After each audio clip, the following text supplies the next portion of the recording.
ನಮಸ್ಕಾರ. ವಿಡಿಯೋ ನೋಡುವಂತ ಎಲ್ಲ ಆತ್ಮೀಯ ವೀಕ್ಷಕರಿಗೆ ಹಾಗೂ ನನ್ನ ಮುದ್ದು ವಿದ್ಯಾರ್ಥಿ ಬಳಗಕ್ಕೆ ಹೃದಯಪೂರ್ವಕ ಧನ್ಯವಾದಗಳನ್ನ ಹೇಳ್ತಾ ಇವತ್ತಿನ ವಿಡಿಯೋದಲ್ಲಿ ನಿಮ್ಗೆ ಏನ್ ಹೇಳ್ಕೊಡ್ತಾ ಇದ್ದೀನಿ ಅಂದ್ರೆ, ಈಗ ಯಾವುದೇ ಒಂದು ಸಿಗ್ನೇಚರ್ ಗಳನ್ನ ನಾವು ಮೈಕ್ರೋಸಾಫ್ಟ್ ವರ್ಡ್ ಒಳಗಡೆ ಯಾವ ರೀತಿಯಾಗಿ ನಮಗೆ ಬೇಕಾಗಿರುವಂತಹ ಪೇಜ್ ಗಳಲ್ಲಿ ಒಂದು ಸಿಗ್ನೇಚರ್ ಗಳನ್ನ ಯಾವ ರೀತಿಯಾಗಿ ನಾವು ಇನ್ಸರ್ಟ್ ಅಂದ್ರೆ ಯಾಡ್ ಮಾಡಬಹುದು ಅನ್ನುವಂತಹ ವಿಧಾನವನ್ನ ನಿಮ್ಗೆ ಸಂಪೂರ್ಣವಾಗಿ ಕಲಿಸ್ಕೊಡ್ತಾ ಇದ್ದೀನಿ. ವಿಡಿಯೋನ ಸಮಾಧಾನದಿಂದ ಸಂಪೂರ್ಣವಾಗಿ ನೋಡಿದ್ರೆ ಇವತ್ತು ಮೈಕ್ರೋಸಾಫ್ಟ್ ವರ್ಡ್ ಒಳಗೆ ನಮ್ಗೆ ಬೇಕಾಗಿರುವಂತವರ ಒಂದು ಸಿಗ್ನೇಚರ್ ಗಳನ್ನ ಅಂದ್ರೆ ಪ್ರತಿ ಬಾರಿ ನಾವು ಏನ್ ಮಾಡ್ಬೇಕಾಗುತ್ತೆ, ಸಿಗ್ನೇಚರ್ ಮಾಡಿಸ್ಕೋಬೇಕಾಗುತ್ತೆ. ಹಾಗಾಗಿ ನಾವು ಡಿಜಿಟಲ್ ಸಿಗ್ನೇಚರ್ ಗಳನ್ನ ಯಾವ ರೀತಿಯಾಗಿ ಕಂಪ್ಯೂಟರ್ ಒಳಗಡೆ ಪರ್ಮನೆಂಟ್ ಆಗಿ ಆಡ್ ಮಾಡ್ಕೋಬಹುದು ಅನ್ನುವಂತಹ ವಿಧಾನವನ್ನ ನಿಮ್ಗೆ ಇಲ್ಲಿ ಸಂಪೂರ್ಣವಾಗಿ ಹೇಳ್ಕೊಡ್ತಾ ಇದ್ದೀನಿ.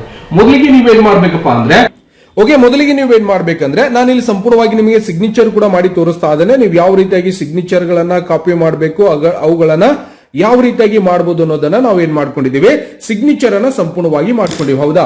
ಈ ಮಾಡಿರುವಂತಹ ಸಿಗ್ನೇಚರ್ ಅನ್ನ ನೀವೇನ್ ಮಾಡ್ಬೇಕಾಗುತ್ತೆ, ಇಲ್ಲಿ ಸಂಪೂರ್ಣವಾಗಿ ತಗೊಂಡೋಗಿ ನನ್ನ ಹತ್ರ ಜೆರಾಕ್ಸ್ ಮಷೀನ್ ಇದೆ, ಅಂದ್ರೆ ಸ್ಕ್ಯಾನರ್ ಇದೆ. ಈ ಸ್ಕ್ಯಾನರ್ ಒಳಗಡೆ ನಾನು ಏನ್ ಮಾಡ್ತಾ ಇದೀನಿ, ಸಂಪೂರ್ಣವಾಗಿ ಇದನ್ನ ಸ್ಕ್ಯಾನ್ ಮಾಡ್ಕೋತಾ ಇದೀನಿ ಕಂಪ್ಯೂಟರ್ ಒಳಗಡೆ. ನೀವು ಕೂಡ ಇದೇ ರೀತಿಯಾಗಿ ಮಾಡಿರುವಂತಹ ಒಂದು ಸಿಗ್ನೇಚರ್ ಅನ್ನ ಏನ್ ಮಾಡ್ಬೇಕು, ಕಂಪ್ಯೂಟರ್ ಒಳಗೆ ಸಂಪೂರ್ಣವಾಗಿ ಇಲ್ಲಿಂದ ಒಂದು ಸ್ಕ್ಯಾನ್ ಡಾಕ್ಯುಮೆಂಟ್ಸ್ ಮೇಲೆ ನಾನು ಕ್ಲಿಕ್ ಅನ್ನ ಮಾಡ್ಕೊಂಡು ಸಂಪೂರ್ಣವಾಗಿ ಸ್ಕ್ಯಾನ್ ಮಾಡ್ಕೊಳ್ಳಿಕ್ಕೆ ಶುರು ಮಾಡಿದ್ದೀನಿ. ನೀವು ಕೂಡ ಇದೇ ರೀತಿಯಾಗಿ ಸ್ಕ್ಯಾನ್ ಆಗ್ತಾ ಇದೆ ಮಷೀನ್ ಅಲ್ಲಿ. ಓಕೆ, ಇದನ್ನ ಜೆರಾಕ್ಸ್ ಮಷೀನ್ ನಾವು ನೋಡ್ತಾ ಇದೀವಿ, ಕೆನಾನ್ ಇದೆ. ಇದನ್ನ ಸಂಪೂರ್ಣವಾಗಿ ಸ್ಕ್ಯಾನ್ ಮಾಡಿದ ನಂತರ ನೀವೇನ್ ಮಾಡಬಹುದಪ್ಪ ಅಂದ್ರೆ, ಇಲ್ಲಿ ಕಂಪ್ಲೀಟ್ ಆಗಿ 100% ಒಂದು ಸಿಗ್ನೇಚರ್ ಅನ್ನ ನಾನು ಏನ್ ಮಾಡ್ಕೊಂಡಿದ್ದೀನಿ, ಒಂದು ಸ್ಕ್ಯಾನ್ ಮಾಡ್ಕೊಂಡಿದ್ದೀನಿ. ನಿಮ್ಗೆ ಇಲ್ಲಿ ತೋರಿಸ್ತಾ ಇದೀನಿ. ಓಪನ್ ಮಾಡ್ಕೊಂಡು ಈ ಒಂದು PDF ಫೈಲ್ ಕೂಡ ಸಂಪೂರ್ಣವಾಗಿ ತೋರಿಸ್ತೇನೆ. ಸ್ಕ್ಯಾನ್ ಮಾಡಿದ ನಂತರ ನೀವು ಮೊಬೈಲ್ ಫೋನ್ ಅಲ್ಲಿ ಕೂಡ ಒಂದು ಫೋಟೋ ತೆಗೆದು ವಾಟ್ಸ್ಆಪ್ ಒಳಗೂ ಕೂಡ ಏನ್ ಮಾಡ್ಕೋಬಹುದು, ಈ ಒಂದು ಫೋಟೋವನ್ನ ನೀವು ಏನ್ ಮಾಡಬಹುದು, ಸಬ್ಮಿಟ್ ಮಾಡ್ಕೋಬಹುದು. ಫೋಟೋ ತೆಗೆಯೋದು ಅಷ್ಟೇ. ನಾವೇನ್ ಮಾಡಿದೀವಿ, ಈ ಒಂದು ಸಿಗ್ನೇಚರ್ ಅನ್ನ ನಾವು ಮಾಡಿರುವಂತ ಈ ಒಂದು ಸಿಗ್ನೇಚರ್ ಇದೆ ಅಲ್ಲ, ಇದರದೇ ಒಂದು ಫೋಟೋವನ್ನ ನೀವೇನ್ ಮಾಡ್ಬೇಕು, ಮೊಬೈಲ್ ಫೋನ್ ಅಲ್ಲಿ ಒಂದು ಫೋಟೋವನ್ನ ತೆಗೆಸ್ಕೊಂಡು ನೀವೇನ್ ಮಾಡಬಹುದು, ಡೈರೆಕ್ಟ್ ಆಗಿ ಒಂದು ವಾಟ್ಸ್ಆಪ್ ಮುಖಾಂತರ ಅಥವಾ ನೀವು ಮೇಲ್ ಮಾಡೋ ಮುಖಾಂತರ ಒಂದು ಕಂಪ್ಯೂಟರ್ಗೆ ನೀವು ಸಿಗ್ನೇಚರ್ ಅನ್ನ ಟ್ರಾನ್ಸ್ಫರ್ ಮಾಡ್ಕೊಂಡು ಏನ್ ಮಾಡ್ಕೋಬಹುದು, ಅದು PDF ಆಗಿರಬಹುದು, JPG ಆಗಿರಬಹುದು. ಟ್ರಾನ್ಸ್ಫರ್ ಮಾಡಿದ್ಮೇಲೆ ನೀವೇನ್ ಮಾಡಬಹುದು, ಈ ಒಂದು ಸಿಗ್ನೇಚರ್ ಸಂಪೂರ್ಣವಾಗಿ ನಮ್ಗೆ ಇಲ್ಲಿಂದ ಕಾಣಿಸ್ತಾ ಇದೆ, ಒಂದು ಸ್ಕ್ಯಾನ್ ಆಗಿ ಬಂದಿರುವಂತ ನೋಡ್ತಾ ಇದೀವಿ. ಇದನ್ನ ನಾವೇನ್ ಮಾಡ್ಬೇಕಾಗಿದೆ, ಮೈಕ್ರೋಸಾಫ್ಟ್ ವರ್ಡ್ ಒಳಗೆ ಇನ್ಸರ್ಟ್ ಮಾಡ್ಬೇಕಾಗಿದೆ. ಅದನ್ನ ಹೆಂಗ್ ಮಾಡೋದಪ್ಪ ಅನ್ನೋದನ್ನ ನಾವು ನೋಡೋದಾದ್ರೆ, ಮೊದಲಿಗೆ ನಾನು ಕಂಪ್ಯೂಟರ್ ಒಳಗೆ ಮೈಕ್ರೋಸಾಫ್ಟ್ ವರ್ಡ್ ಅನ್ನ ಸಂಪೂರ್ಣವಾಗಿ ಓಪನ್ ಮಾಡ್ಕೊತಾ ಇದ್ದೇನೆ. ನಿಮ್ಮ ಕಂಪ್ಯೂಟರ್ ಒಂದು ಸ್ಟಾರ್ಟ್ ಬಟನ್ ಕಾಣಿಸ್ತಾ ಇರತ್ತೆ, ಇದರಲ್ಲಿ ಹೋಗಿ ನೀವೇನ್ ಮಾಡ್ಬೇಕು, ಮೈಕ್ರೋಸಾಫ್ಟ್ ವರ್ಡ್ ಅನ್ನ ಸಾಫ್ಟ್ವೇರ್ ಅನ್ನ ಓಪನ್ ಮಾಡ್ಕೋಬೇಕು. ಮೊದಲಿಗೆ ನೀವು ಏನ್ ಮಾಡ್ಬೇಕಂದ್ರೆ, ನಾನು ಇಲ್ಲಿ ಸಂಪೂರ್ಣವಾಗಿ ನಿಮಗೆ ಸಿಗ್ನೇಚರ್ ಕೂಡ ಮಾಡಿ ತೋರಿಸ್ತಾ ಇದ್ದೇನೆ. ನೀವು ಯಾವ ರೀತಿಯಾಗಿ ಸಿಗ್ನೇಚರ್ ಗಳನ್ನ ಕಾಪಿ ಮಾಡಬೇಕು, ಅವುಗಳನ್ನ ಯಾವ ರೀತಿಯಾಗಿ ಮಾಡಬಹುದು ಅನ್ನೋದನ್ನ ನಾವೇನ್ ಮಾಡ್ಕೊಂಡಿದೀವಿ, ಸಿಗ್ನೇಚರ್ ಅನ್ನ ಸಂಪೂರ್ಣವಾಗಿ ಮಾಡ್ಕೊಂಡಿವಿ. ಹೌದಾ? ಈ ಸಿಗ್ನೇಚರ್ ಅನ್ನ ನೀವೇನ್ ಮಾಡ್ಬೇಕಾಗುತ್ತೆ, ಈ ಸಂಪೂರ್ಣವಾಗಿ ತಗೊಂಡೋಗಿ ನನ್ನ ಹತ್ರ ಜೆರಾಕ್ಸ್ ಮಷೀನ್ ಇದೆ, ಅಂದ್ರೆ ಸ್ಕ್ಯಾನರ್ ಇದೆ. ಈ ಸ್ಕ್ಯಾನರ್ ಒಳಗಡೆ ನಾನು ಏನ್ ಮಾಡ್ತಾ ಇದೀನಿ, ಸಂಪೂರ್ಣವಾಗಿ ಇದನ್ನ ಸ್ಕ್ಯಾನ್ ಮಾಡ್ಕೋತಾ ಇದೀನಿ ಕಂಪ್ಯೂಟರ್ ಒಳಗಡೆ. ನೀವು ಕೂಡ ಇದೇ ರೀತಿಯಾಗಿ ಮಾಡಿರುವಂತಹ ಒಂದು ಸಿಗ್ನೇಚರ್ ಅನ್ನ ಏನ್ ಮಾಡ್ಬೇಕು, ಕಂಪ್ಯೂಟರ್ ಒಳಗೆ ಸಂಪೂರ್ಣವಾಗಿ ಇಲ್ಲಿಂದ ಒಂದು ಸ್ಕ್ಯಾನ್ ಡಾಕ್ಯುಮೆಂಟ್ಸ್ ಮೇಲೆ ನಾನು ಕ್ಲಿಕ್ ಅನ್ನ ಮಾಡ್ಕೊಂಡು ಸಂಪೂರ್ಣವಾಗಿ ಸ್ಕ್ಯಾನ್ ಮಾಡ್ಕೊಳ್ಳಿಕ್ಕೆ ಶುರು ಮಾಡಿದ್ದೀನಿ. ನೀವು ಕೂಡ ಇದೇ ರೀತಿಯಾಗಿ ಸ್ಕ್ಯಾನ್ ಆಗ್ತಾ ಇದೆ ಮಷೀನ್ ಅಲ್ಲಿ.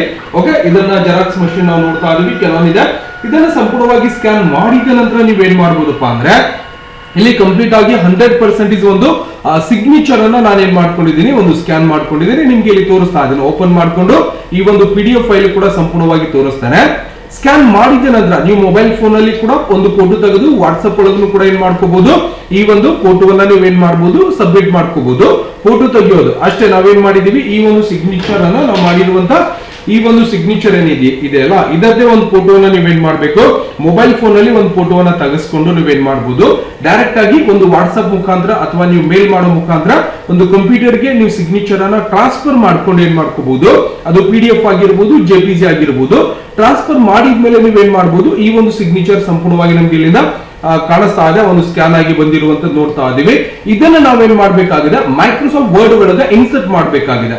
ಅದನ್ನ ಹೆಂಗ್ ಮಾಡೋದಪ್ಪ ಅನ್ನೋದನ್ನ ನಾವು ನೋಡೋದಾದ್ರೆ, ಮೊದಲಿಗೆ ನಾನು ಕಂಪ್ಯೂಟರ್ ಒಳಗೆ ಮೈಕ್ರೋಸಾಫ್ಟ್ ವರ್ಡ್ ಅನ್ನ ಸಂಪೂರ್ಣವಾಗಿ ಓಪನ್ ಮಾಡ್ಕೊತಾ ಇದ್ದೇನೆ. ನಿಮ್ಮ ಕಂಪ್ಯೂಟರ್ ಒಂದು ಸ್ಟಾರ್ಟ್ ಬಟನ್ ಕಾಣಿಸ್ತಾ ಇರತ್ತೆ, ಇದರಲ್ಲಿ ಹೋಗಿ ನೀವು ಏನ್ ಮಾಡ್ಬೇಕು, ಮೈಕ್ರೋಸಾಫ್ಟ್ ವರ್ಡ್ ಅನ್ನ ಸಾಫ್ಟ್ವೇರ್ ಅನ್ನ ಓಪನ್ ಮಾಡ್ಕೋಬೇಕು. ಇವಾಗ ಕಂಪ್ಯೂಟರ್ ಒಳಗೆ ಹೋಗಿ ನಾನು ಏನ್ ಮಾಡ್ತಾ ಇದ್ದೀನಿ, ಮೈಕ್ರೋಸಾಫ್ಟ್ ವರ್ಡ್ ಅನ್ನುವಂತ ಒಂದು ಸಾಫ್ಟ್ವೇರ್ ಅನ್ನ ಏನ್ ಮಾಡ್ಕೊತಾ ಇದ್ದೇನೆ, ಓಪನ್ ಮಾಡ್ಕೊತಾ ಇದ್ದೇನೆ. ಅದರ ಒಳಗೆ ನಾವು ಸಿಗ್ನೇಚರ್ ಅನ್ನ ಯಾವ ರೀತಿಯಾಗಿ ಪರ್ಮನೆಂಟ್ ಆಗಿ ಆಡ್ ಮಾಡ್ಕೋಬಹುದು ಅನ್ನೋದನ್ನ ನಿಮ್ಗೆ ಇಲ್ಲಿ ಸಂಪೂರ್ಣವಾಗಿ ಕಲಿಸ್ಕೊಡ್ತೇನೆ. ಬಹಳಷ್ಟು ಇಂಪಾರ್ಟೆಂಟ್ ಆಗಿರುವಂತಹ ವಿಡಿಯೋ ಆಗಿರುತ್ತೆ. ವಿಡಿಯೋನ ಸಮಾಧಾನದಿಂದ ಸಂಪೂರ್ಣವಾಗಿ ನೋಡ್ಬೇಕು. ಯಾವುದೇ ಒಂದು ಕ್ಷೇತ್ರದಲ್ಲಿ ನೀವು ಕೆಲಸಕ್ಕೆ ಹೋದಾಗ ಅಲ್ಲಿ ಈ ಒಂದು ಸಿಗ್ನೇಚರ್ ಮಹತ್ವ ಬಹಳಷ್ಟದಾಗಿರುತ್ತೆ. ಅಂದ್ರೆ ಯಾವುದೇ ಒಂದು ಅಂದ್ರೆ ನಿಮ್ದೇ ಆಗಿರ್ಬೋದು ಅಥವಾ ಬೇರೆಯವ್ರದ್ದಾಗಿರ್ಬೋದು, ಅವುಗಳನ್ನ ನಾವು ಡಾಕ್ಯುಮೆಂಟ್ಸ್ ಒಳಗಡೆ ಯಾವ ರೀತಿಯಾಗಿ ನಾವು ಬಳಕೆ ಮಾಡ್ಕೋಬಹುದು ಪರ್ಮನೆಂಟ್ ಆಗಿ ಅನ್ನೋದನ್ನ ನಾವು ಸಂಪೂರ್ಣವಾಗಿ ನಿಮ್ಗೆ ಇಲ್ಲಿ ತಿಳಿಸ್ಕೊಡ್ತಾ ಇದೀನಿ. ಓಕೆನಾ? ಮೊದಲಿಗೆ ನಾನು ಏನ್ ಮಾಡ್ತಾ ಇದೀನಿ, ಕಂಪ್ಯೂಟರ್ ಒಳಗಡೆ ಇರುವಂತ ಈ ಒಂದು ಪೇಜ್ ಅನ್ನ ಸಂಪೂರ್ಣವಾಗಿ ಮೈಕ್ರೋಸಾಫ್ಟ್ ವರ್ಡ್ ಅನ್ನ ಓಪನ್ ಮಾಡ್ಕೊಳ್ಳೋಣ. ಈ ಒಂದು ಮೈಕ್ರೋಸಾಫ್ಟ್ ವರ್ಡ್ ಓಪನ್ ಮಾಡಿದ ನಂತರ ಈ ಒಂದು ವರ್ಡ್ ಫೈಲ್ ಗಳನ್ನು ನೀವೇನ್ ಮಾಡ್ಕೋಬೇಕು, ಆ ಒಂದು ಸಿಗ್ನೇಚರ್ ಅನ್ನ ಸಂಪೂರ್ಣವಾಗಿ ಇನ್ಸರ್ಟ್ ಮಾಡ್ಕೋಬಹುದು. ಓಕೆ, ನೋಡಬಹುದು ಸಂಪೂರ್ಣವಾಗಿ ನಮಗೆ ಮೈಕ್ರೋಸಾಫ್ಟ್ ವರ್ಡ್ ಓಪನ್ ಆದ ನಂತರ ನಮಗೆ ಈ ಒಂದು ಪೇಜ್ ನ ಕೆಳಭಾಗದಲ್ಲಿ ನನ್ಗೆ ಏನ್ ಬರಬೇಕಾಗಿದೆ, ಪ್ರತಿ ಒಂದು ಪೇಜ್ಗೂ ನಾನು ಸಿಗ್ನೇಚರ್ ಅಂದ್ರೆ ಯಾವುದೋ ಒಂದು ಡಾಕ್ಯುಮೆಂಟ್ಸ್ ಅನ್ನ ನಾನು ಇಲ್ಲಿ ಬರೆದಾದ್ಮೇಲೆ ಅಥವಾ ಟೈಪಿಂಗ್ ಮಾಡಿದ್ಮೇಲೆ ನನಗೆ ಕೆಳಗಡೆ ಅವರ ಒಂದು ಸಿಗ್ನೇಚರ್ ಬೇಕಾಗಿದೆ. ಅವಾಗ ನಾವೇನ್ ಮಾಡಬಹುದು, ಡಿಜಿಟಲ್ ಆಗಿ ಒಂದ್ಸಾರಿ ಸ್ಕ್ಯಾನ್ ಮಾಡ್ಕೊಂಡಿರುವಂತಹ ಸಿಗ್ನೇಚರ್ ಅನ್ನ ಇನ್ಸರ್ಟ್ ಒಳಗೋಗಿ ನಾವೇನ್ ಮಾಡ್ಬೇಕಾಗಿದೆ, ಇಲ್ಲಿಂದ ಪಿಕ್ಚರ್ಸ್ ಮೇಲೆ ಕ್ಲಿಕ್ ಅನ್ನ ಮಾಡ್ಕೊಂಡು ನೀವು ಆಗ್ಲೇ ತಗೊಂಡಿರುವಂತಹ ಒಂದು ಸಿಗ್ನೇಚರ್ ಅನ್ನ ಏನ್ ಮಾಡ್ಬೇಕು, ಇಲ್ಲಿ ಸಂಪೂರ್ಣವಾಗಿ ಓಪನ್ ಮಾಡ್ಕೋಬೇಕು. ಓಕೆ, ಪಿಕ್ಚರ್ ಮೇಲೆ ನಾನು ಕ್ಲಿಕ್ ಅನ್ನ ಮಾಡ್ಕೊಂಡಿದ್ದೇನೆ. ನೋಡಬಹುದು ಸಂಪೂರ್ಣವಾಗಿ ಓಪನ್ ಆಗ್ತಿದ್ದಾನೆ. ನಮ್ಮ ಒಂದು ಕಂಪ್ಯೂಟರ್ ಒಳಗಡೆ ಡೈರೆಕ್ಟ್ ಆಗಿ ಆ ಒಂದು ಪೇಜ್ ಕೂಡ ಸಂಪೂರ್ಣವಾಗಿ ಓಪನ್ ಆಗಿದೆ. ಅಥವಾ ನಿಮ್ಮ ಕಂಪ್ಯೂಟರ್ ಒಳಗಡೆ ಸ್ಕ್ಯಾನ್ ಮಾಡಿರುವಂತಹ ಫೋಲ್ಡರ್ ಎಲ್ಲಿ ಹೋಗಿರುತ್ತೆ ಅಲ್ಲಿಂದಾನು ಕೂಡ ಇನ್ಸರ್ಟ್ ಮಾಡ್ಕೋಬಹುದು. ಸಪೋಸ್ ವಾಟ್ಸ್ಆಪ್ ಅಥವಾ ಮೇಲ್ ಇಂದಾನು ಕೂಡ ನೀವು ತಗೋಬಹುದು. ಬಂದಿರುವಂತಹ ಫೋಟೋವನ್ನ ಇನ್ಸರ್ಟ್ ಮಾಡ್ಕೋತಾ ಅದನ್ನ ಸಂಪೂರ್ಣವಾಗಿ ಮೈಕ್ರೋಸಾಫ್ಟ್ ವರ್ಡ್ ಒಳಗೆ ಇನ್ಸರ್ಟ್ ಆಗ್ಬಿಡುತ್ತೆ. ಆದ ನಂತರ ನಾವೇನ್ ಮಾಡ್ಕೋಬೇಕಪ್ಪ ಅಂದ್ರೆ ಅದು ದೊಡ್ಡದಾಗಿ ನಮ್ಗೆ ಇನ್ಸರ್ಟ್ ಆದಾಗ ಅದನ್ನ ಕ್ರಾಪ್ ಕೂಡ ಮಾಡ್ಕೊಂಡು ನಮ್ಗೆ ಎಲ್ಲಿ ಬೇಕು ಅಲ್ಲಿ ಸಿಗ್ನೇಚರ್ ಅನ್ನ ಪರ್ಮನೆಂಟ್ ಆಗಿ ಸೇವ್ ಮಾಡಿ ಇಟ್ಕೋಬಹುದು. ಬಹಳಷ್ಟು ಸರಳವಾಗಿರುವಂತಹ ವಿಧಾನ. ಎಲ್ಲರೂ ಕೂಡ ಈ ಒಂದು ವಿಧಾನವನ್ನ ಬಳಕೆ ಮಾಡಿಕೊಂಡು ನೀವು ಸಿಗ್ನೇಚರ್ ಗಳನ್ನ ಆಡ್ ಮಾಡ್ಕೋಬಹುದು. ಮೇಲ್ಗಡೆ ಹೋಗ್ತಿದ್ದಾನೆ, ಇಲ್ಲಿ ಸಿಗ್ನೇಚರ್ ಇದೆ. ನಾನು ಇಲ್ಲಿ ನೋಡಬಹುದು ಫಾರ್ಮೆಟ್ ಒಳಗೆ ಕ್ಲಿಕ್ ಮಾಡ್ತಿದ್ದಾನೆ, ಇಲ್ಲಿಂದ ಕ್ರಾಫ್ಟ್ ಟೂಲ್ ಸಿಗುತ್ತೆ. ಈ ಒಂದು ಕ್ರಾಫ್ಟ್ ಟೂಲ್ ಅನ್ನ ತಗೊಂಡು ಸಂಪೂರ್ಣವಾಗಿ ನೀವು ಸಿಗ್ನೇಚರ್ ಅಷ್ಟೇ ನೀವೇನ್ ಮಾಡ್ಕೋಬೇಕು, ಕ್ರಾಫ್ಟ್ ಅನ್ನ ಮಾಡ್ಕೋಬೇಕಾಗತ್ತೆ. ಇದನ್ನ ತಗೊಳ್ಳೋದು ನನ್ಗೆ ಎಷ್ಟು ಬೇಕೋ ಅಷ್ಟೇ ಸಿಗ್ನೇಚರ್ ಅನ್ನ ನಾನು ಏನ್ ಮಾಡ್ತಾ ಇದ್ದೇನೆ, ಕಂಪ್ಲೀಟ್ ಆಗಿ ಕ್ರಾಪ್ ಮಾಡ್ಕೋತಾ ಇದ್ದೇನೆ. ನೀವು ನೋಡಬಹುದು, ನೀವು ಸಂಪೂರ್ಣವಾಗಿ ಕ್ರಾಪ್ ಮಾಡ್ಕೊಂಡು ಅದರ ಹಿಂದಿರುವಂತಹ ಒಂದು ಬ್ಯಾಕ್ ಗ್ರೌಂಡ್ ಕೂಡ ನಾವೇನ್ ಮಾಡಬಹುದು, ಸಂಪೂರ್ಣವಾಗಿ ರಿಮೂವ್ ಮಾಡ್ಕೋಬಹುದು. ಓಕೆನಾ, ಇದನ್ನ ಸ್ವಲ್ಪ ರೊಟೇಷನ್ ಮಾಡ್ಕೊಳ್ಳೋಣ. ಇಲ್ಲಿಂದ ರೊಟೇಷನ್ ಮಾಡಬೇಕು, ಇಲ್ಲಿಂದ ರೊಟೇಷನ್ ಮಾಡ್ಕೋಬಹುದು. ಇವಾಗ ಕರೆಕ್ಟ್ ಆಯ್ತು. ಇದು ಹಿಂದ್ಗಡೆ ಒಂದು ಬ್ಯಾಕ್ ಗ್ರೌಂಡ್ ಕೂಡ ಇದಿರುತ್ತೆ. ಆ ಒಂದು ಬ್ಯಾಕ್ ಗ್ರೌಂಡ್ ರಿಮೂವ್ ಮಾಡ್ಬೇಕಂದ್ರೆ ನಾವ್ ಏನ್ ಮಾಡ್ಬೇಕಪ್ಪ ಅಂದ್ರೆ ಎಲ್ಲಿ ಹೋಗ್ಬೇಕು, ಬ್ಯಾಕ್ ಗ್ರೌಂಡ್ ರಿಮೂವ್ ಮಾಡ್ಲಿಕ್ಕೆ ಇಲ್ಲಿ ಕಾಣಿಸ್ತಾ ಇರುತ್ತೆ ನಿಮ್ಗೆ. ಫಾರ್ಮೆಟ್ ಮೇಲೆ ಕ್ಲಿಕ್ ಮಾಡಿದಾಗ ಇಲ್ಲಿ ಬ್ಯಾಕ್ ಗ್ರೌಂಡ್ ರಿಮೂವ್ ಅಂತ ಇದ್ದಿರುತ್ತೆ. ಈ ಒಂದು ಬ್ಯಾಕ್ ಗ್ರೌಂಡ್ ರಿಮೂವ್ ಮೇಲೆ ನೀವು ಕ್ಲಿಕ್ ಅನ್ನ ಮಾಡ್ಕೊಂಡು ಏನ್ ತೆಗಿಬೇಕಾಗಿದೆ ಅವಾಗ ನೀವೇನ್ ಮಾಡ್ಬೇಕು, ಇಲ್ಲಿಂದ ಮಾರ್ಕ್ ಏರಿಯಾ ಕೀಪ್ ಅಂತ ಇದಿರುತ್ತೆ. ಇದರ ಮೇಲೆ ಕ್ಲಿಕ್ ಅನ್ನ ಮಾಡ್ಕೊಂಡು ಈ ಒಂದು ಏರಿಯಾವನ್ನ ನೀವೇನ್ ಮಾಡ್ಬೇಕು, ಸಂಪೂರ್ಣವಾಗಿ ಮಾರ್ಕ್ ಮಾಡ್ಕೋಬೇಕು. ಎಲ್ಲಿಂದ ಎಲ್ಲಿವರೆಗೆ ನಿಮ್ಗೆ ಈ ಒಂದು ಸಿಗ್ನೇಚರ್ ಬರಬೇಕು ಅಂತ ಇದ್ದಿರತ್ತೆ. ಇದನ್ನ ಸಂಪೂರ್ಣವಾಗಿ ಈ ರೀತಿಯಾಗಿ ನೀವೇನ್ ಮಾಡಬಹುದು, ಈ ರೀತಿಯಾಗಿ ಪಾಯಿಂಟ್ಸ್ ಗಳನ್ನ ಕೊಟ್ಟು ಸಂಪೂರ್ಣವಾಗಿ ಮಾರ್ಕ್ ಅನ್ನ ನೀವು ಮಾಡ್ಕೊಂಡ್ರೆ ಕಂಪ್ಲೀಟ್ ಆಗಿ ನಿಮ್ಮ ಸಿಗ್ನೇಚರ್ ಏನಾಗಿರುತ್ತೆ ಅಂದ್ರೆ ಸಿಗ್ನೇಚರ್ ಹಿಂದಿರುವಂತಹ ಒಂದು ಬ್ಯಾಕ್ ಗ್ರೌಂಡ್ ಏನಾಗಿರುತ್ತೆ ಸಂಪೂರ್ಣವಾಗಿ ರಿಮೂವ್ ಆಗಿರುತ್ತೆ. ಈ ರೀತಿಯಾಗಿ ನೀವು ಪಾಯಿಂಟ್ಸ್ ಗಳನ್ನ ಕೊಡೋ ಮುಖಾಂತರ ಆ ಒಂದು ಸಿಗ್ನೇಚರ್ ಅನ್ನ ಸಂಪೂರ್ಣವಾಗಿ ನೀವೇನ್ ಮಾಡಬಹುದು, ಹಿಂದೆ ಇರುವಂತಹ ಒಂದು ಬ್ಯಾಕ್ ಗ್ರೌಂಡ್ ಅನ್ನ ಸಂಪೂರ್ಣವಾಗಿ ರಿಮೂವ್ ಮಾಡ್ಕೋಬಹುದು. ಓಕೆನಾ, ಈ ರೀತಿಯಾಗಿ ಒಂದೆರಡು ಕೊಟ್ಟರು ನಡೆಯುತ್ತೆ. ಸಪೋಸ್ ಈ ರೀತಿಯಾಗಿ ಕೊಟ್ಟರು ಕೂಡ ಪರವಾಗಿಲ್ಲ. ಓಕೆನಾ, ಇಷ್ಟೆಲ್ಲ ಕೊಟ್ಟಾದ್ಮೇಲೆ ನಾನು ಏನ್ ಮಾಡ್ತಾ ಇದ್ದೇನೆ, ಇದನ್ನ ಸಂಪೂರ್ಣವಾಗಿ ಇಲ್ಲಿಂದ ಮಾರ್ಕ್ ಏರಿಯಾ ರಿಮೂವ್ ಅಂತ ಬರುತ್ತೆ. ಇದರ ಮೇಲೆ ಕ್ಲಿಕ್ ಅನ್ನ ಮಾಡ್ಕೊಳ್ಳೋಣ. ಸಂಪೂರ್ಣವಾಗಿ ರಿಮೂವ್ ಆಗಿರೋದೇ ಕೀಪ್ ಚೇಂಜ್ ಮೇಲೆ ಕ್ಲಿಕ್ ಅನ್ನ ಮಾಡ್ಕೋತೀನಿ. ಕಂಪ್ಲೀಟ್ ಆಗಿ ಹಿಂದ್ಗಡೆ ಇರುವಂತ ಒಂದು ಬೇರೆ ಏನ್ ಜಾಗ ಇತ್ತು ಅದನ್ನ ಕಂಪ್ಲೀಟ್ ಆಗಿ ಎರೇಜರ್ ಆಗಿರುತ್ತೆ. ಹೌದಾ, ಆದ ನಂತರ ನನ್ಗೇನ್ ಮಾಡ್ಬೇಕಾಗಿದೆ, ಸಿಗ್ನೇಚರ್ ಲಾಸ್ಟ್ ಗೆ ಇಲ್ಲಿ ಬರ್ಬೇಕಾಗಿದೆ. ಹೌದಾ, ಅವಾಗ ನಾನೇನ್ ಮಾಡ್ತೀನಿ, ಇದನ್ನ ಈ ಕಡೆ ತಗೊಂಡ್ ಬರ್ತೀನಿ. ಕೆಳಗಡೆ ಸ್ವಲ್ಪ ಸರಿಸ್ಕೊಳ್ಳೋಣ. ಇದನ್ನ ಏನ್ ಮಾಡ್ಬೇಕು, ಸರಿಸಬೇಕು ಅಂದ್ರೆ ಸರಿತಾ ಇಲ್ಲ ಅಂದ್ರೆ ಏನ್ ಮಾಡ್ಬೇಕು, ಟೆಕ್ಸ್ಟ್ ವಾರ್ಪಿಂಗ್ ಒಳಗೆ ಹೋಗಿ ಇನ್ ಫ್ರಂಟ್ ಆಫ್ ಟೆಕ್ಸ್ಟ್ ಅಂತ ಮಾಡ್ಕೋಬೇಕು. ಮಾಡಿದ ನಂತರ ಇದನ್ನ ನೀವು ಏನ್ ಮಾಡ್ಬೋದು, ಸರಿಸಬಹುದು. ಸ್ವಲ್ಪ ಸಣ್ಣ ಮಾಡ್ಕೊಂಡು ಅಥವಾ ನಿಮ್ಗೆ ಎಷ್ಟು ದೊಡ್ಡದು ಬೇಕೋ ಅಷ್ಟು ದೊಡ್ಡದನ್ನ ನೀವೇನ್ ಮಾಡ್ಬೋದು, ಇಲ್ಲಿ ಈ ರೀತಿಯಾಗಿ ಸರಿಸ್ಕೋಬಹುದು. ಅಂದ್ರೆ ಇಲ್ಲೇ ಇರಬೇಕು ಅಥವಾ ನಮ್ಗೆ ಸಿಗ್ನೇಚರ್ ಇಲ್ಲಿ ಬೇಕಾಗಿತ್ತು ಅಂದ್ರೆ ಇಲ್ಲಿ ಇಟ್ಕೋಬಹುದು. ಇಲ್ಲ ಸರ್ ನನ್ಗೆ ಇಲ್ಲೇ ಬೇಕಾಗಿದೆ ಅಂದ್ರೆ ಇಲ್ಲೇ ಇಟ್ಕೋಬಹುದು. ಅವಾಗ ನಾನೇನ್ ಮಾಡ್ತೀನಿ, ಇಲ್ಲಿ ಇಟ್ಕೊಂಡು ಏನ್ ಮಾಡ್ತಾ ಇದೀನಿ, ಸೆಲೆಕ್ಷನ್ ಮಾಡ್ಕೊಂಡು ಈ ಒಂದು ಸಿಗ್ನೇಚರ್ ಅನ್ನ ನಾವೇನ್ ಮಾಡ್ಬೇಕಾಗಿದೆ, ಇನ್ಸರ್ಟ್ ಒಳಗೆ ಹೋಗ್ಬೇಕಾಗಿದೆ. ಎಲ್ಲಿ ಮೊದಲಿಗೆ ನಾವೇನ್ ಮಾಡ್ಬೇಕು, ಸೆಲೆಕ್ಷನ್ ಏನ್ ಮಾಡೋದು ಬೇಡ, ಇನ್ಸರ್ಟ್ ಒಳಗೆ ಹೋಗಿ ನೀವೇನ್ ಮಾಡ್ಬೇಕಾಗುತ್ತೆ, ಇಲ್ಲಿಂದ ನಿಮ್ಗೆ ಒಂದು ಪೇಜ್ ಕೂಡ ಬರ್ತಾ ಇರುತ್ತೆ. ಇಲ್ಲಿಂದ ಸಿಗ್ನೇಚರ್ ಲೈನ್ ಅಂತ ಬರುತ್ತೆ. ಇದರ ಮೇಲೆ ಕ್ಲಿಕ್ ಅನ್ನ ಮಾಡ್ಕೊಂಡು ಆ ಸಿಗ್ನೇಚರ್ ಲೈನ್ ಮೇಲೆ ಏನ್ ಬರಿಬೇಕಪ್ಪ ಅಂದ್ರೆ, ಸಪೋಸ್ ಅವ್ರು ಏನ್ ಇರ್ತಾರೆ, ಮ್ಯಾನೇಜರ್ ಇರ್ತಾರೋ ಅಥವಾ ಅವ್ರ ಒಂದು ಹುದ್ದೆ ಏನಿರುತ್ತೆ ಆ ಒಂದು ಹುದ್ದೆನ ನೀವೇನ್ ಮಾಡ್ಬೇಕು, ಸಂಪೂರ್ಣವಾಗಿ ಬರಿಬೇಕು. ನಾನು ಸುಮ್ನೆ ನಿಮ್ಗೆ MARK ಅಂತ ಸಂಪೂರ್ಣವಾಗಿ ಅಂದ್ರೆ ಮಾರ್ಕ್ ಅಂದ್ರೆ ಕೆಳಗಡೆ ಏನ್ ಮಾಡ್ತಾ ಇದ್ದಾರೆ, sales manager SALLES sales manager ಅಂತ MANAGER ಸೇಲ್ಸ್ ಮ್ಯಾನೇಜರ್ ಅಂತ ನಾನು ಈ ರೀತಿಯಾಗಿ ಬರೆದು ಈ ಒಂದು ಚೆಕ್ ಬಾಕ್ಸ್ ತೆಗೆದು ಓಕೆ ಮಾಡ್ಕೊತಾ ಇದ್ದೇನೆ. ಅದು ಎಲ್ಲಿ ಬಂದಿರುತ್ತೆ, ಮೇಲ್ಗಡೆ ಬಂದಿದೆ. ಹೌದಾ, ಇಲ್ಲಿ ನನಗೆ ಬರಬಾರ್ದಿದ್ದಾನೆ, ಕೆಳಗಡೆ ಬರಬೇಕಾಗಿದೆ. ಹೌದಾ, ನಾನೇನ್ ಮಾಡ್ತೀನಿ, CTRL-Z ಈ ಒಂದು ಪಾಯಿಂಟ್ ಮೇಲ್ಗಡೆ ತಗೊಂಡು ಡಬಲ್ ಕ್ಲಿಕ್ ಇಲ್ಲಿ ಮಾಡ್ಕೊಂಡು ನಾನೇನ್ ಮಾಡ್ತೀನಿ, ಇಲ್ಲಿ ಬರಬೇಕಾಗಿದೆ ಅದು. ಅವಾಗ ನಾನೇನ್ ಮಾಡ್ತೀನಿ, ಮತ್ತೆ ಈ ಒಂದು ಲೈನ್ ಮೇಲೆ ಹೋಗಿ ಇಲ್ಲಿಂದ MA ಸಂಪೂರ್ಣವಾಗಿ RK ಮಾರ್ಕ್ ಅಂತ ಬರೀತಾ ಇದ್ದೀನಿ. ಕೆಳಗಡೆ ಕೂಡ ನಾವೇನ್ ಮಾಡಬಹುದು, SALES sales manager MANAGER manager ಅಂತ ನಾನು ಕೆಳಗಡೆ ಬರೀತೀನಿ. ಇವಾಗ ಈ ಒಂದು ಚೆಕ್ ಬಾಕ್ಸ್ ತೆಗೆದು ಬಿಡ್ತೀನಿ. ಓಕೆನಾ, ಸಂಪೂರ್ಣವಾಗಿ ಕೆಳಗಡೆ ಪೇಜ್ ಬಂದಿದೆ. ಸ್ವಲ್ಪ ಮೇಲೆ ತಗೊಳ್ಳೋಣ, ಮೇಲ್ಗಡೆ ಕೂಡ ಸಂಪೂರ್ಣವಾಗಿ ಬಂದ್ಬಿಡ್ತದೆ. ಇದನ್ನು ತಗೊಂಡು ಇಲ್ಲಿ ಇಟ್ಬಿಡೋದಪ್ಪ. ಓಕೆ, ಈಗ ನೋಡಬಹುದು ಈ ರೀತಿಯಾಗಿ ಸಿಗ್ನೇಚರ್ ನಮಗೆ ಸೆಟಪ್ ಮಾಡ್ಕೊಂಡಿದ್ದೀವಿ. ಕೆಳಗಡೆ ಮಾರ್ಕ್ ಸೇಲ್ಸ್ ಮ್ಯಾನೇಜರ್ ಸಿಗ್ನೇಚರ್ ಅಂತ ಬಂದಿರುತ್ತೆ. ಇದನ್ನು ಸ್ವಲ್ಪ ಬೇಕು ಅಂದ್ರೆ ದೊಡ್ಡ ಮಾಡ್ಕೋಬಹುದು, ನೀವು ಇಷ್ಟನ್ನ ಮಾಡ್ಕೋಬಹುದು.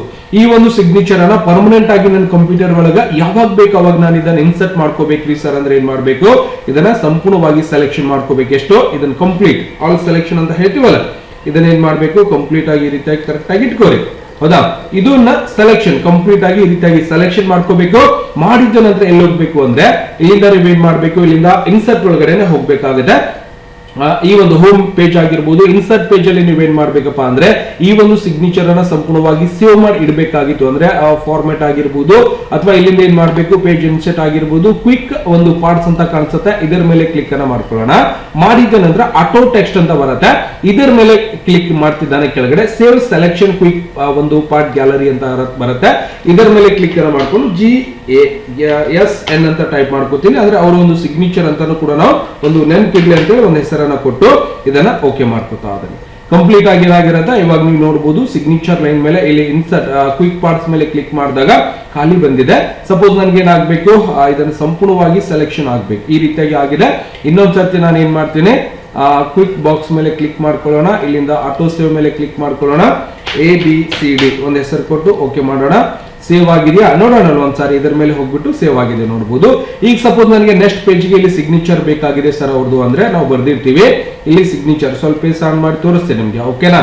ಇಲ್ಲಿ ಕೆಳಗಡೆ ಟಿಕ್ ಮಾಡ್ಕೊಳ್ಳಿ, ಇಲ್ಲಿ ಬೇಕಾಗಿದೆ ನಂಗೆ ಸಿಗ್ನೇಚರ್ ಅಂದ್ರೆ ಏನ್ ಮಾಡ್ಬೇಕು, ಇಲ್ಲಿಂದ ನೀವು ಏನ್ ಮಾಡ್ಬೇಕು, ಕ್ವಿಕ್ ಪಾರ್ಟ್ಸ್ ಮೇಲೆ ಹೋಗಿ ಸಿಗ್ನೇಚರ್ ಮೇಲೆ ಕ್ಲಿಕ್ ಮಾಡಿದ್ರೆ ಆಟೋಮೆಟಿಕ್ ಆಗಿ ನಿಮಗೆ ಸಿಗ್ನೇಚರ್ ಬಂದ್ಬಿಡುತ್ತೆ. ಈ ರೀತಿಯಾಗಿ ಯಾವುದೇ ಒಂದು ಪೇಜ್ ಗಳಿಗೆ ನೀವು ಸಿಗ್ನೇಚರ್ ಬೇಕಾಗಿತ್ತು ಅಂದ್ರೆ ಆಟೋಮೆಟಿಕ್ ಆಗಿ ಅದರ ಹಿಂದೆ ಇರುವಂತಹ ಒಂದು ಬ್ಯಾಕ್ ಗ್ರೌಂಡ್ ಅನ್ನ ತೆಗೆದು ನಾವೇನ್ ಮಾಡಬಹುದು, ಸಿಗ್ನೇಚರ್ ಅನ್ನ ಸಂಪೂರ್ಣವಾಗಿ ತಗೋಬಹುದು. ಈಗ ಸಪೋಸ್ ಹೊಸ ಪೇಜ್ ಅನ್ನ ತಗೋತೀನಿ ನಾನು, ಇಲ್ಲಿಂದ ನ್ಯೂ ಮೇಲೆ ಒಂದು ಕ್ರಿಯೇಟ್ ಮಾಡ್ಕೋತಾ ಅದನ್ನೇ ಮಾಡಿದ ನಂತರ ಇಲ್ಲಿ ಏನಾದ್ರೂ ಬರೀತೀನಿ ನಾನು, ಓಕೆನಾ. ಸುಮ್ಮನೆ ಬರ್ದಿರುವಂತದನ್ನ ಏನಾದ್ರೂ ನಾವು ತಂದು ಇಟ್ಕೋಬಹುದು. ಇಲ್ಲಿಂದ ಯಾವುದೋ ಒಂದು ವರ್ಡ್ಸ್ ಗಳಾಗಿರ್ಬೋದು, ಏನೋ ಒಂದು ಬರೆಯುವಂತದನ್ನ ನಾವು ತಂದು ಇಟ್ಕೊಂಡಾಗ ನಾವು ಡೈರೆಕ್ಟ್ ಆಗಿ ಕೆಳಗಡೆ ಅವರು ಒಂದು ಸಿಗ್ನೇಚರ್ ಬೇಕಾಗಿದೆ ಅಂದ್ರೆ ನಾವು ಡೈರೆಕ್ಟ್ ಆಗಿ ಡಿಜಿಟಲ್ ಆಗಿನೇ ಕೂಡ ಏನ್ ಮಾಡ್ಕೋಬಹುದು, ಸಿಗ್ನೇಚರ್ ಅನ್ನ ಸಂಪೂರ್ಣವಾಗಿ ಪಡೀಲಿಕ್ಕೆ ಅವಕಾಶ ಇದ್ದಿರತ್ತೆ. ಓಕೆನಾ. ನಾನೇನ್ ಮಾಡ್ತೀನಿ, ಸುಮ್ಮನೆ ಯಾವ್ದಾದ್ರು ಒಂದು ಬರ್ದಿರುವಂತಹ ಒಂದು ಪೇಜ್ ಅನ್ನ ಸಂಪೂರ್ಣವಾಗಿ ನಾನು ಇಲ್ಲಿಂದ ಬರ್ದ್ ಬಿಡ್ತೀನಿ. ಓಕೆನಾ. ಕಸ್ಟಮೈಸ್ ಕೀಬೋರ್ಡ್ ಅಂತ ಬಂದಿರತ್ತೆ, ಇದನ್ನ ಏನ್ ಮಾಡ್ತೀನಿ, ಸುಮ್ಮನೆ ಈ ರೀತಿಯಾಗಿ ಬರ್ದಿರುವಂತದನ್ನ ನಾನು ಸಂಪೂರ್ಣವಾಗಿ ತಗೊಂಡು ಕಾಪಿ ಮಾಡ್ಕೊತಾ ಅದನ್ನೇ ಪೇಜ್ ಮೇಲೆ ಬಂದ್ಬಿಟ್ಟು ಇದನ್ನ ಕ್ಲೋಸ್ ಮಾಡ್ಕೊಂಡು ಈ ರೀತಿಯಾಗಿ ಪೇಸ್ಟ್ ಮಾಡ್ಕೋತೀನಿ. ಹೌದಾ. ಇದರ ಕೆಳಗಡೆ ನನ್ಗೆ ಏನಾಗಬೇಕಾಗಿದೆ, ಸಿಗ್ನೇಚರ್ ಬರಬೇಕಾಗಿದೆ ಅಂತ ಅನ್ಕೊಳ್ಳೋಣ. ಈ ರೀತಿಯಾಗಿ ನಾನು ಬರ್ತಿದ್ದೀನಿ. ಇದರ ಕೆಳಗೆ ಇಲ್ಲಿ ಸಿಗ್ನೇಚರ್ ಎಲ್ಲಿ ಮುಂದ್ಗಡೆ ಬೇಕಾಗಿದೆಯಾ ಟ್ಯಾಪ್ ಫ್ರೆಶ್ ಮಾಡ್ಕೋಬಹುದು. ಇಲ್ಲಿ ಇದರ ಕೆಳಗಡೆ ಸಿಗ್ನೇಚರ್ ಬೇಕಾಗಿದೆ ಸರ್ ಅಂದ್ರೆ ನೀವು ಡೈರೆಕ್ಟ್ ಆಗಿ ಇನ್ಸರ್ಟ್ ಒಳಗೆ ಹೋಗೋದು, ಇಲ್ಲಿಂದ ಕ್ವಿಕ್ ಪಾರ್ಟ್ಸ್ ಮೇಲೆ ಕ್ಲಿಕ್ ಮಾಡಿ ಸಿಗ್ನೇಚರ್ ಅನ್ನು ಆಡ್ ಮಾಡ್ಕೋಬಹುದು. ಸೀದಾ ಪ್ರಿಂಟ್ ಅನ್ನ ಕೊಟ್ರೆ ನಿಮ್ಗೆ ಈ ರೀತಿಯಾಗಿ ಒಂದು ಪ್ರಿಂಟ್ ಕೂಡ ನೀವು ಆಟೋಮೆಟಿಕ್ ಆಗಿ ಸಿಗ್ನೇಚರ್ ಆಗಿರುವಂತಹ ಪೇಜ್ ಅನ್ನ ನೀವು ಪ್ರಿಂಟ್ ಅನ್ನ ಪಡೆಯಬಹುದು. ಈ ರೀತಿಯಾಗಿ ಬಿಲ್ ರೆಸಿಪ್ಟ್ ಆಗಿರ್ಬೋದು, ಯಾವುದೋ ಒಂದು ಪತ್ರಗಳಾಗಿರ್ಬೋದು, ಕಂಪ್ಯೂಟರ್ ಇಂದ ಬಂದಿರುವಂತಹ ಡಿಜಿಟಲ್ ಕಾಗದ ಪತ್ರಗಳಿಗೆ ಕೂಡ ಇದೇ ರೀತಿಯಾಗಿ ಸಿಗ್ನೇಚರ್ ಬಂದಿರುತ್ತೆ. ನೀವು ಇದೇ ರೀತಿಯಾಗಿ ಸಿಗ್ನೇಚರ್ ಅನ್ನ ಮೈಕ್ರೋಸಾಫ್ಟ್ ವರ್ಡ್ ಒಳಗೆ ಆಡ್ ಮಾಡಿಕೊಂಡು ನಿಮ್ಗೆ ಬೇಕಾದ ರೀತಿಯಲ್ಲಿ ನೀವು ಅದನ್ನ ಬಳಸ್ಕೋಬಹುದು. ದಯವಿಟ್ಟು ಈ ರೀತಿಯಾಗಿ ನಾವೇನ್ ಮಾಡಬಹುದು, ನಮ್ಗೆ ಬೇಕಾಗಿರುವಂತಹ ಆ ಒಂದು ಸಿಗ್ನೇಚರ್ ಅನ್ನ ಯಾವ ರೀತಿಯಾಗಿ ರಿಮೂವ್ ಮಾಡಿಕೊಂಡು ಯಾವ ರೀತಿಯಾಗಿ ಪರ್ಮನೆಂಟ್ ಆಗಿ ನಿಮ್ಮ ಕಂಪ್ಯೂಟರ್ ಒಳಗಡೆ ಅದು ಇದ್ದಿರತ್ತೆ, ಅದನ್ನ ನಿಮ್ಗೆ ಎಷ್ಟು ಬೇಕೋ ಅಷ್ಟು ಸಾರಿ ನೀವೇನ್ ಮಾಡಬಹುದು, ಆ ಒಂದು ಸಿಗ್ನೇಚರ್ ಅನ್ನ ಬಳಸ್ಕೋಬಹುದು. ಎಲ್ಲಿ ಬೇಕು ಜಸ್ಟ್ ನೀವು ಕ್ಲಿಕ್ ಮಾಡ್ಕೊಂಡ್ರೆ ಸಾಕು, ಅಲ್ಲೇ ಆ ಒಂದು ಸಿಗ್ನೇಚರ್ ಬಂದು ಕೂತ್ಕೊಳ್ಳುತ್ತೆ. ಇದನ್ನೇ ನಮ್ಗೆ ಈ ಕಡೆ ರೈಟ್ ಬೇಕು ಸರ್ ಅಂದ್ರೆ ಕೂಡ ನೀವೇನ್ ಮಾಡಬಹುದು, ಬದಲಾವಣೆ ಕೂಡ ಮಾಡ್ಲಿಕ್ಕೆ ಅವಕಾಶ ಇದ್ದಿರುತ್ತೆ. ಕಾಣಿಸ್ತಾ ಇದೆಯಾ? ನಾನು ಹೇಳಿರುವಂತಹ ಮಾಹಿತಿ ಸಂಪೂರ್ಣವಾಗಿ ಗೊತ್ತಾಗಿದೆ ಅನ್ಕೋತಾ ಅದನ್ನೇ ನಿಮ್ಗೆ ಎಲ್ಲಿ ಬೇಕು ಅಲ್ಲಿ ಆ ಒಂದು ಸಿಗ್ನೇಚರ್ ಅನ್ನ ನೀವು ಬಳಕೆಯನ್ನ ಮಾಡ್ಕೋಬಹುದು. ದಯವಿಟ್ಟು ಹೇಳಿರುವಂತಹ ಮಾಹಿತಿ ಗೊತ್ತಾಗಿತ್ತು ಅಂದ್ರೆ ಲೈಕ್ ಮಾಡೋದನ್ನ ಮರಿಬಾರ್ದು. ಮತ್ತೆ ಸಿಗೋಣ ಮುಂದಿನ ವಿಡಿಯೋದಲ್ಲಿ. ನಮಸ್ಕಾರ. ವಿಡಿಯೋ ನೋಡುವಂತ ಎಲ್ಲ ಆತ್ಮೀಯ ವೀಕ್ಷಕರಿಗೆ.